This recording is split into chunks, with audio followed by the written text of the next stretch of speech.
नमस्कार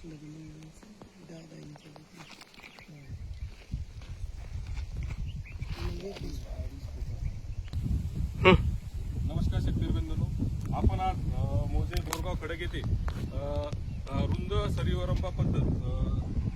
या विषयाच्या प्रात्यक्षिकासाठी आज आमच्या कृषी विभागाच्या वतीनं आमचे तालुका कृषी अधिकारी माननीय शिंदे साहेब, मंडळ कृषी अधिकारी माननीय बिनके साहेब, उपकृषी अधिकारी धनगर साहेब, मी सुधाकर सुसर उपकृषी अधिकारी जामवंदे साहेब आणि परिसरातील सर्व शेतकरी बांधव उपस्थित आहे. तरी आज आपण इथं प्रत्यक्ष शेतकऱ्याच्या शेतावर श्री समाधान वानखेडे यांच्या शेतात येऊन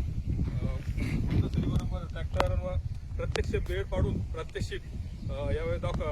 शेतकऱ्यांना प्रत्यक्ष आपण तिथं दाखवण्यासाठी जमलेलो आहे. यावर्षीचं म्हणजे आपण सर्वांनाच मिळतो, यावर्षी पावसाची परिस्थिती थोडी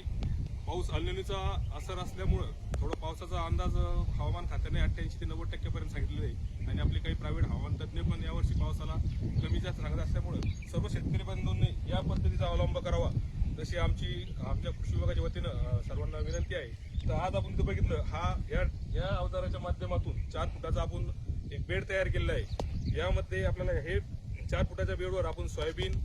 मका आणि रब्बीमध्ये पण तुम्ही मका किंवा हरभरा हे पीक चांगल्या प्रकारे घेऊ शकतो. याच्यात आपल्या ठिबकच्या